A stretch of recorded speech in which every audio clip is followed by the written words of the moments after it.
Hi, I'm Dr. Jason J. Campbell, and I want to thank you for taking the time to watch my videos. This video is going to be a discussion on anti-intellectualism. Right? I got a question from a viewer on Facebook who asked me, what do you think about this, and do you think you might make a video on it? And I get a lot of requests from people, and I really do try to, as best as I can, address many of the concerns that people might have and questions that people might have, because I recognize I'm in a very unique position. I'm an academic, obviously. I'm a professor, obviously. I've done a tremendous amount of studying in my life. I mean, my life is an exercise in studying.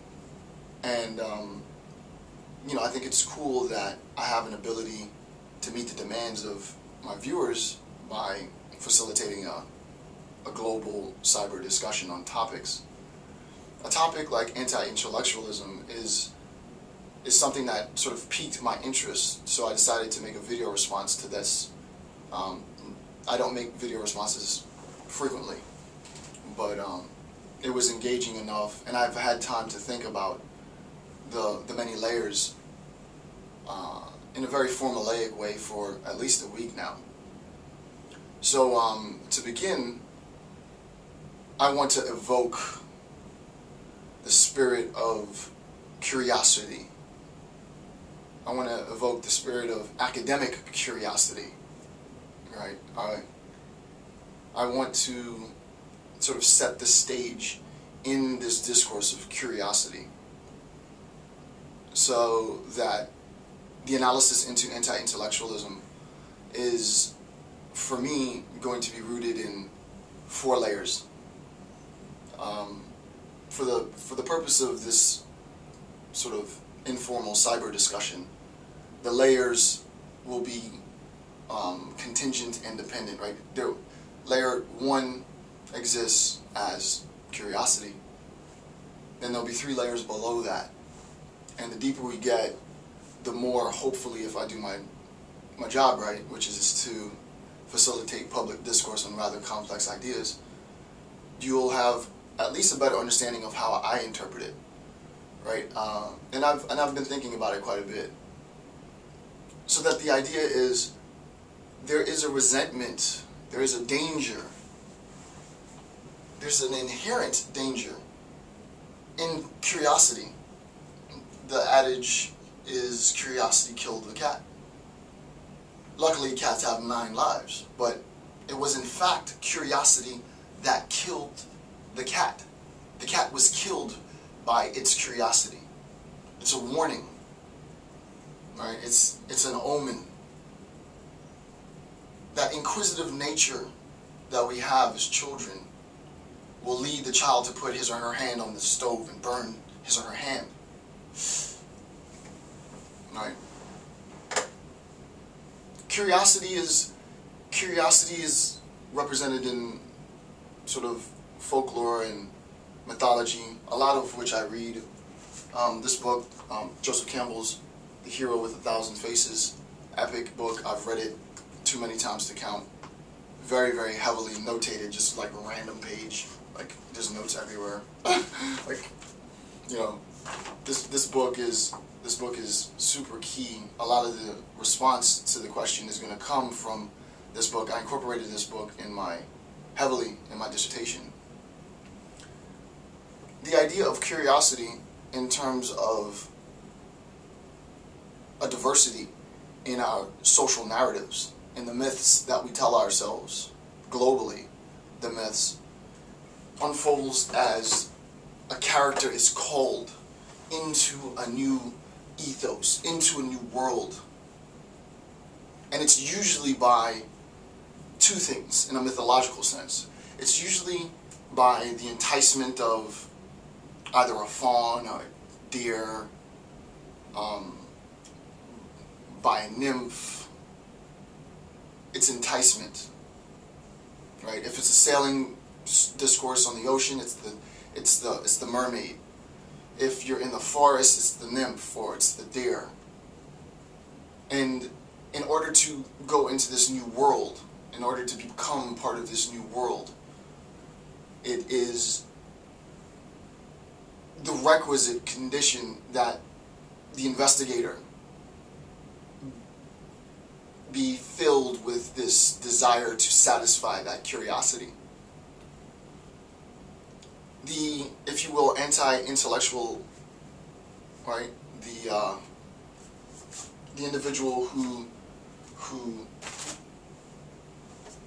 despises, in a real sense, the ability of an individual to think, to process, institutionalized education, is rooted in some sense in an antithetical relationship to curiosity.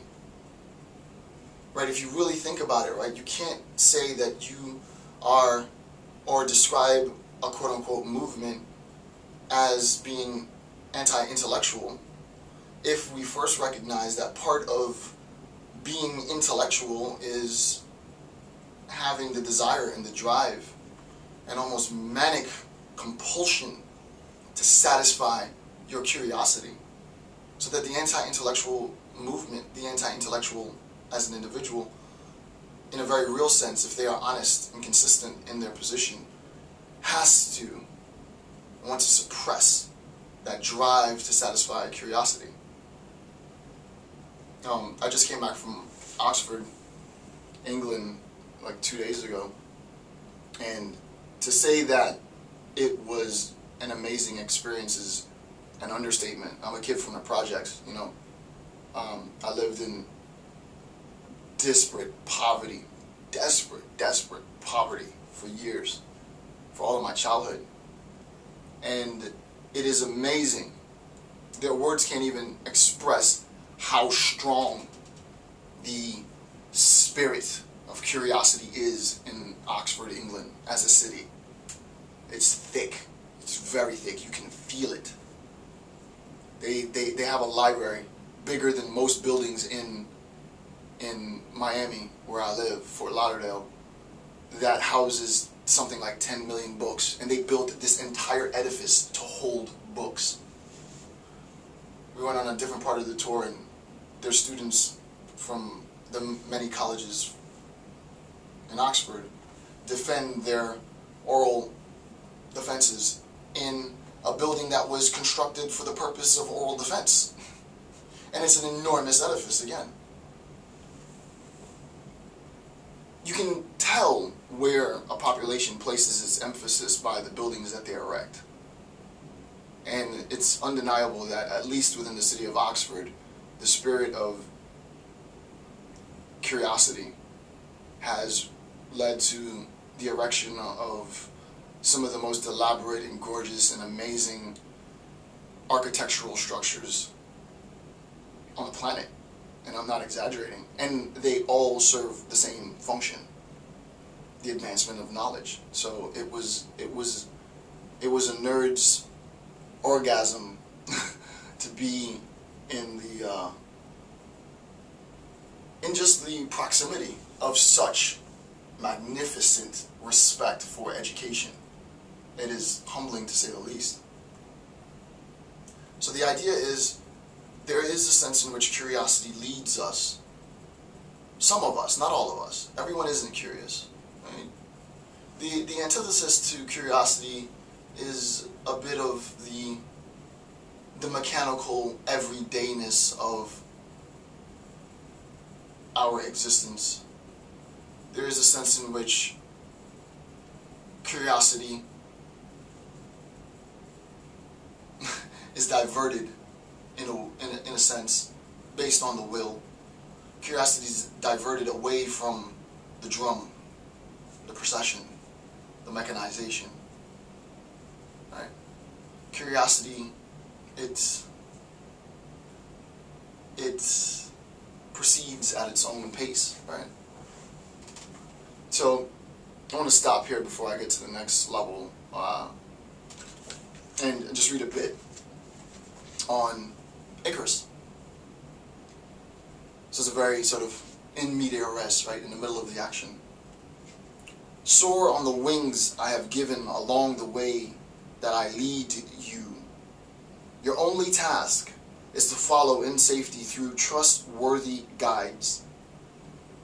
Consider, too close to the sun, too high to the fiery heaven, the wax on which we depend will droop and melt in the heat. But if we direct our wings too low, down by the threatening waters, our dampened feathers will droop, heavy and salt-laden spray. So, fly between the two. Too low down by the threatening waters. So fly between the two. Be wary of squall in the tempest. Whenever a gentle breeze directs you, the way is safe. Set sail. So he instructed his son while fitting the wings to his shoulders, showing the boy their use, like a bird with a fledgling chick. Next, he adjusted the pinions on his own muscular torso, carefully posing himself to embark on a perilous trip. I want to know what's up there. I want to see, I want to satisfy my curiosity. I want to transcend, with a small t, my existence by becoming something bigger, greater. I want more. I want more. I want to see more. I want to come to understand more. The child's curiosity about the transformation in the color of the stove from black to red, or the amazing, tantalizing sort of flexibility of fire leads the child to want to hold and grasp that thing, to be able to touch it, to be able to satisfy the curiosity, to capture that power. And when the child burns his or her hand, it's like, oh, I know now. I know. Right? The idea is that curiosity leads to knowledge. It leads to an understanding, a knowing. It leads to a knowing. But like the story of Icarus, there is a recognition that curiosity killed the cat. The idea was carefully posing himself to embark on a perilous trip. The next time the child recognizes that I was burned by that flame, it's not that there isn't still a recognition, there isn't still a tantalizing aspect of the flame that entices the child to the flame. But the child recognizes now and has respect for the flame. And that respect for the flame came as a knowledge of what it is capable to do. And it's important that we remember that. The respect for the flame at this first level, which is now concluded in curiosity. At a step deeper though, we understand that knowledge transforms us. There's a transformational, undeniable transformational component to learning, to knowing. It changes you. I am not the same person I was when I left my home for college. College got in my brain and it just transformed me because I lend myself to that transformational aspect and power. It is undeniable if you are honest with your education, if you do it for other than getting a job, if your purpose in school is more than just satisfying economic pressure and demands, if you go to school to truly become something better, to truly allow yourself to transform based on what you're learning, you will invariably become something new. You cannot help it. It's so thick, the feeling. That transformational ability is again rooted in curiosity, because I was led to the institution like every other student in the US was led to the institution. Most students globally are led to the institution of higher education for economic demand satisfaction. I need to satisfy my future economic demands and the needs of facilitating and taking care of my family, and I go to the institutions that teach me how to do that. But as part of my education, unbeknownst to me, I was transformed. I was transformed. I read Hobbes, I was transformed. I read Simone de Beauvoir, I was transformed. I read Foucault, I was transformed. I read Nietzsche, and it was a wrap. I read Nietzsche, and it was over. And then you meet some writers that are just on another level, right? You're just like, oh my God, where did this come from? Our knowledge transforms us. The child is transformed. There's a scar, there's a burn on his or her hand. There's pain. There's a sense in which the child is like, I remember not having this pain. Why did I put my hand on that flame? The child learns so much about the world insofar as she's burned by that flame. It transforms her. She recognizes there are forces in the world that can cause injury. And it immediately posits two antithetical positions, right? And this is in the form of, to get deep now, right, alterity, right? You can take sort of a Levinas, a position, a continental philosopher. You can look at the relationship of myself engaged with the world in two different ways. I can view the world as being a hostile environment that can destroy me. And insofar as I view the world as a hostile environment that can destroy me, I transform myself into a machine. I become stronger. I create myself as a weapon. I weaponize my mind. I become intimidating. I become an aggressor. Not in a physical sense. Not in a gun-holding sense, in a knife-wielding sense. I become a powerhouse of sort of, I use my mind to intimidate and to oppose people so that that threat doesn't burn me. Right? I become stronger. I can also recognize, antithetically, in terms of alterity, and it's A-L-T-E-R-I-T-Y, if you want to Google it. In terms of alterity, I can look at the relationship from that transformational aspect of knowledge that, the reality that that flame cannot be tempered, in terms of, I am now a weapon. I have to be careful, Jason, right? Don't do that to this kid. Don't do that to that dude. Don't get in his mind too much, right? I am the type of person that can take my knowledge to a very destructive level. I've learned enough, I've read enough, where manipulation becomes, I become the weapon. It's not that the external world is threatening me and that I need to defend myself. But insofar as I've defended myself and I've built my knowledge up, that knowledge has transformed me into something that can hurt people, that can harm people. And you know people like this, the passive-aggressive in the argument, the sadist intellectually, economically, academically. The individual who has taken their knowledge to a point and uses that knowledge against people to literally destroy people's lives, to hurt people by mind games. And you don't have to necessarily believe that this is possible, right? It's not, I'm not trying to convince you. It's possible. It's possible, right? There's that transformational aspect. My curiosity led me to school. My curiosity drove me to higher education for initially satisfying nothing but rather trite economic demands. But insofar as I attained that education, I became something different. I transformed. And now I am at a point where I could be very dangerous intellectually. And I'm not, because I temper that. The anti-intellectual movement, the anti-intellectual individual, recognizes the inherent danger in that transformation. It's legitimate. There is a legitimacy to the threat that the intellect poses to society. There's a legitimate threat. It's not that it isn't, it's not that it's farce, right? Erecting, evoking the power of the spirit of curiosity, which would manifest in only one form, the owl, which is inked on my arm. the owl rises. The owl is always aware.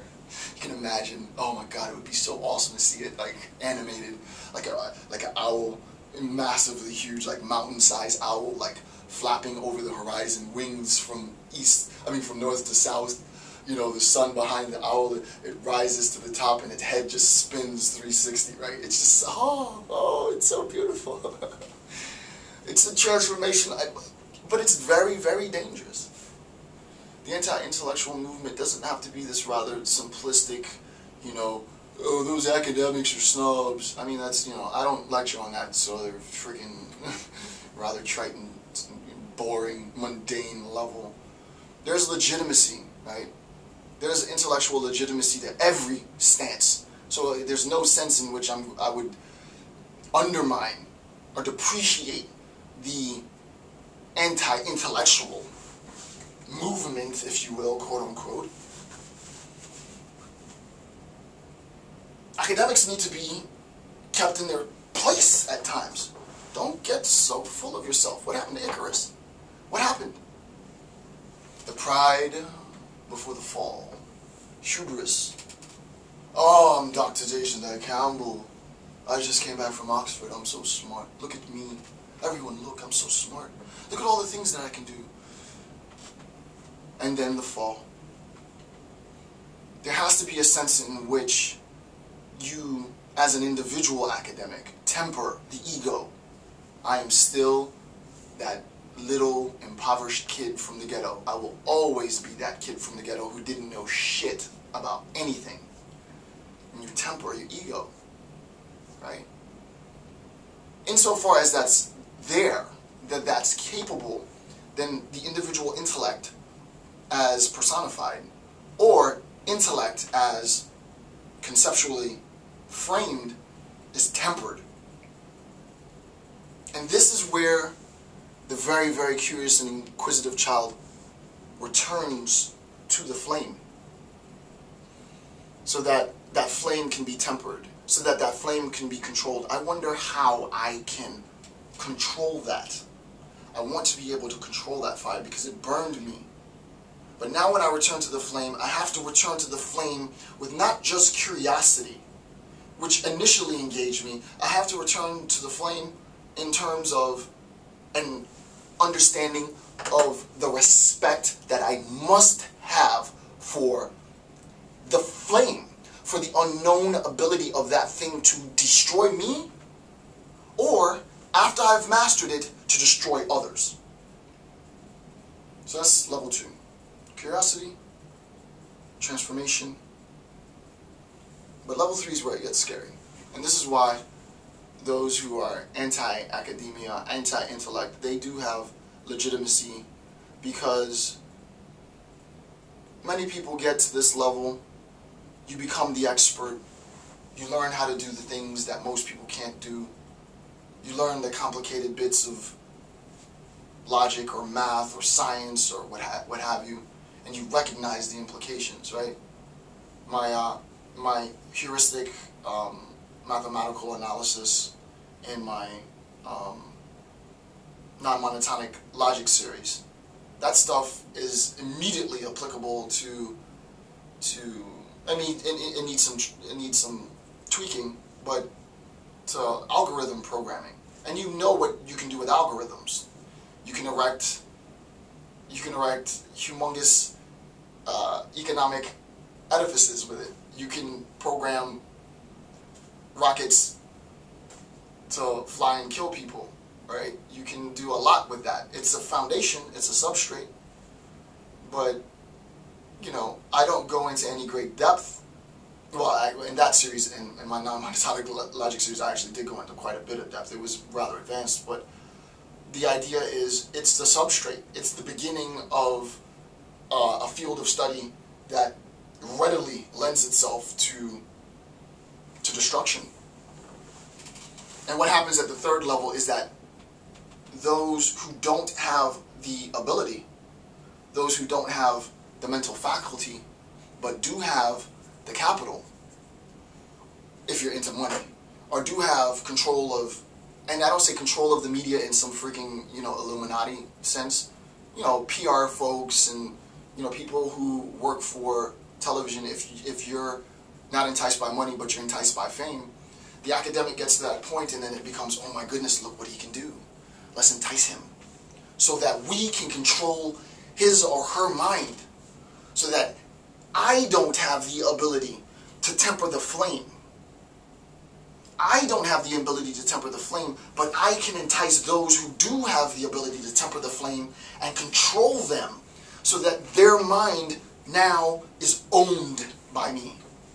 And you would be stupid to think that a lot of academics don't look for this. Right?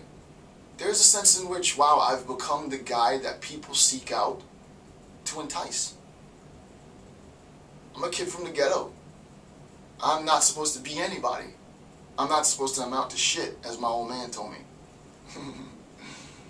I'm not supposed to be shit. And then you have a global audience, and you have people who are in truly powerful positions coming to you and saying, hey, what do you think about X? You say, I can't tell you about that, man. That could lead somewhere. That could get bad. That could get dirty. Oh, come on, man. Tell me what you think about X. Nah. Okay, we got some money for you. Oh, okay, let me tell you about X. So they're co-opted. Their mind is co-opted. And they talk about X. What do you think about X? I can't do that, man. I can't lend my mind to that. I can't do that. We'll put you on a TV show. Everybody will know that you're the smartest man in the land. You're the smartest gal in the land. Oh, let me tell you about X. The nymph entices. It's still the same story. It's still the same myth. There's still an enticement. But once we get away from the beaten path, you're on your own. You're in murky waters. Once the mermaid entices you into the sea, she does so that you can drown. You lose yourself. You lose your footing. You lose your bearing. Everything becomes chaotic. There's a whirlwind. There's a storm, and you now have been co-opted by outside forces that use you to temper the flame. So that ability to be co-opted, the first is the curiosity that led us to recognize and know that the flame exists.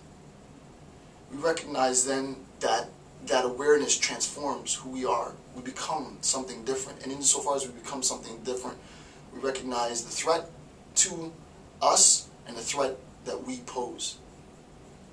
And those of us who are really skilled at what we do invariably will entice others to co-opt our mind.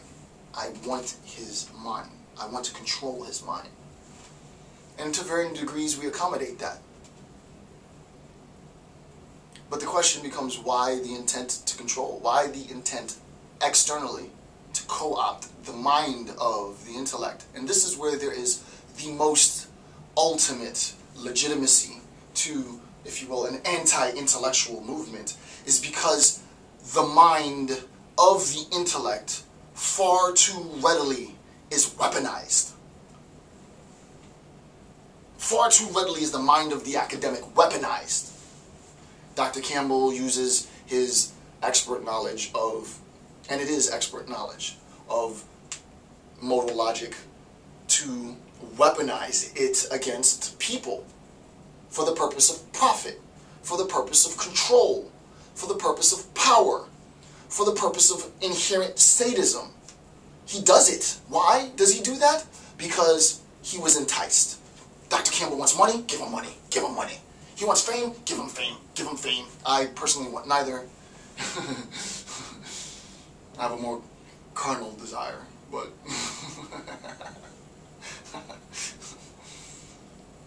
you know, it's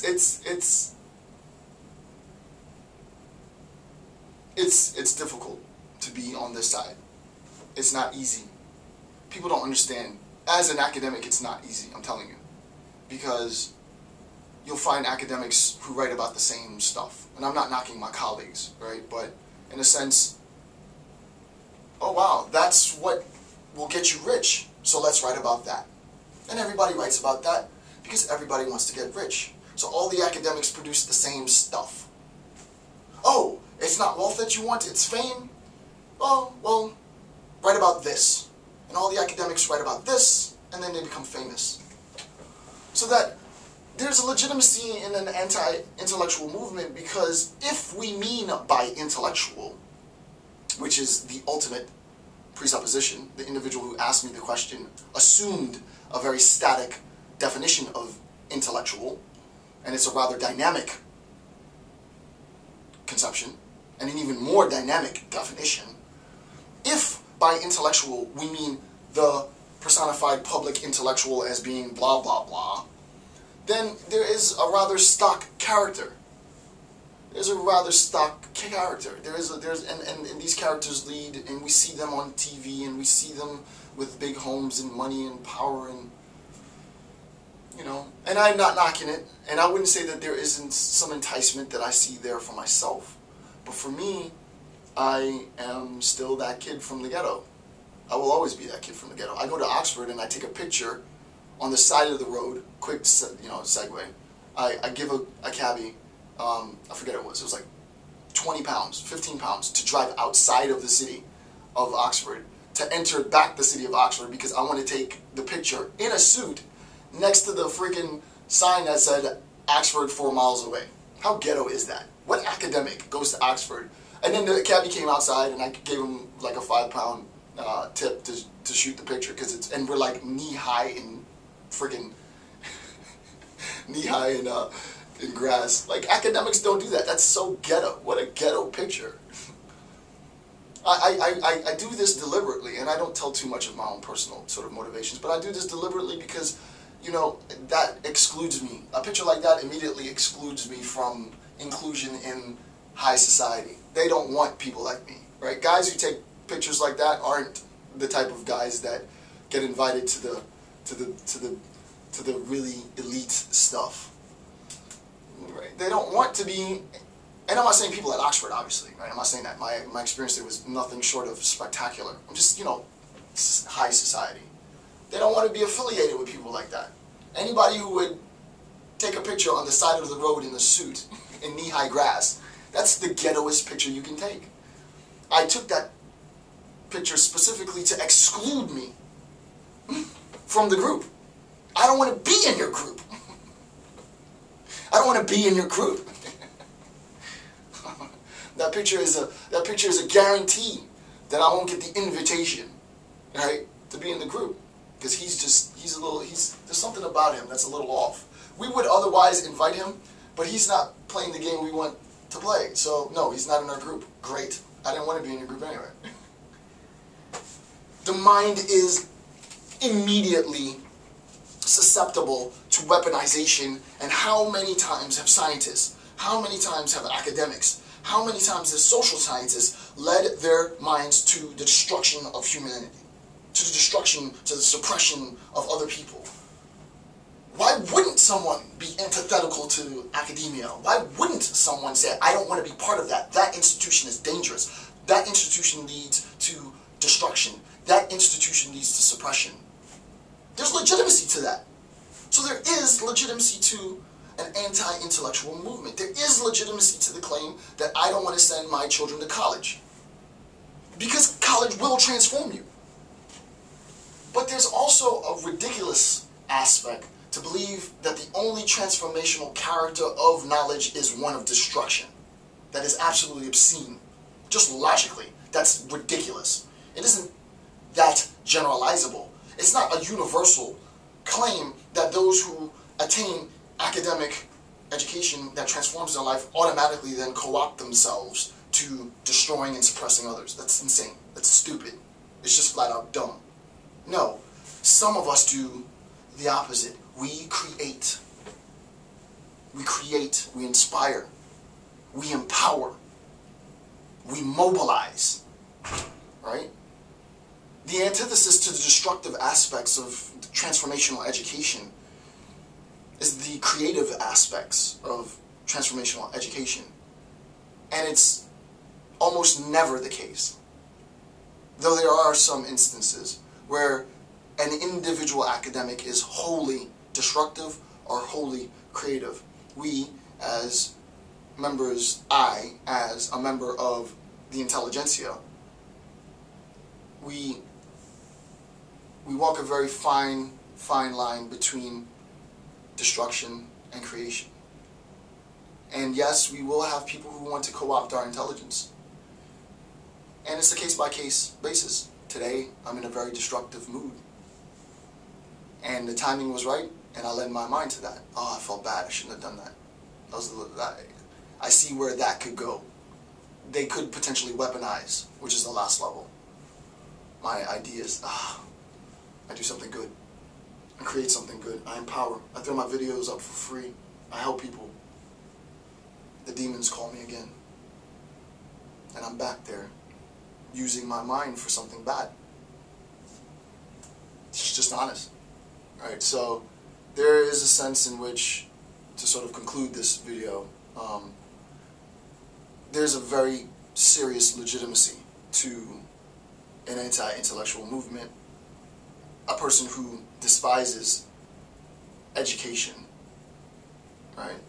A misogynist, if you will, in terms of the very real transformational aspect and power that education has. And it is at the foundation an ethic and an ethical obligation that academics who get to this point to find balance, and it's something that we do all the time. So yeah, there is a sense in which curiosity is what starts it all. It's the engine that drives the system, and it will drive some to very, very creative ends, and it will drive others to very, very destructive ends. But to look at the institution itself and to say that it is wholly creative or is wholly destructive is to undermine and to generalize and ultimately to disrespect those who do try and temper the flame. So with that, I want to thank you for taking the time to watch my videos. I'm Dr. Jason J. Campbell. Have a good day.